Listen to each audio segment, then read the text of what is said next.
Today on Running to Him. God's miracles come with grace and understanding.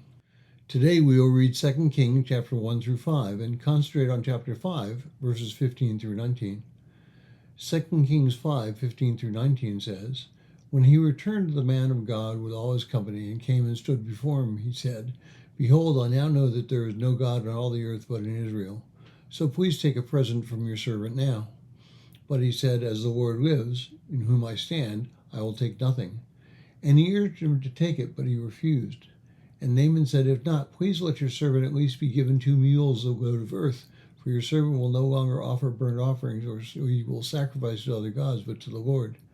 In this matter, that may the Lord pardon your servant when my master goes to the house of Rimmon to worship. And he leans on my hand, and I bow myself in the house of Rimmon. When I bow myself in the house of Rimmon, the Lord pardon your servant in this matter. And he said to him, Go in peace. So he departed from him some distance. Well, today's 5 chapters are a turning point in Judah and Israel's history. Elijah passes the role of the prophet to Elisha. This emotionally powerful story should remind us to prepare others to follow in our footsteps. But that's not what I wanted to focus on today. I wanted to focus on the ideas of grace and greed. Naaman was a general in a country named Aram. He was a victorious general, but he had a problem, leprosy. And one of his slave girls told him about Elisha, so he went to be cured by him, and Elisha offered a very straightforward solution, to bathe in the Jordan River. Now Naaman was insulted by this simple command. He acquainted all rivers as the same, and therefore he had wasted his time. But his servant convinced him to at least try it, and he bathed in the Jordan 7 times and was cured. And he returned to Elisha and offered him money for the miracle. In addition, he said he would no longer worship the gods of Aram, but worship the God of the Jews. And then he asked a very interesting and fascinating question. What happens when I return to my land and I'm forced to bow in the house of Rimmon with my master? And Elisha told him to go in peace. So we might ask, is it all right to worship with anyone at any time, no matter what they're worshiping? Many people who belong to the ecumenical movement would undoubtedly say yes, as in some Protestant churches, changing their worship service to include things counter to Christian theology. But they are not understanding what Elisha did and spoke.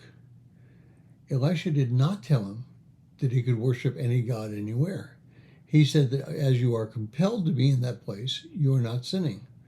What is clear is that Haman specifically said he would not worship the god of Aram.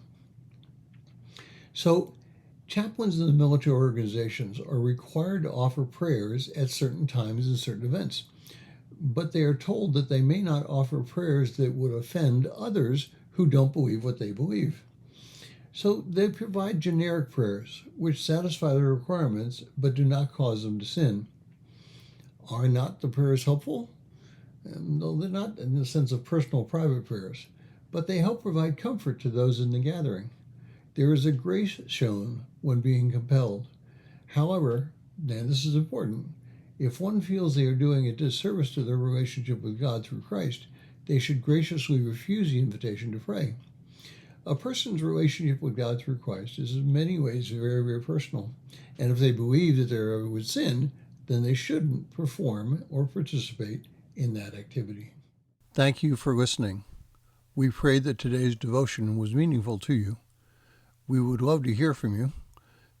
You can use either Facebook or YouTube to like, subscribe, share, and tell others about us.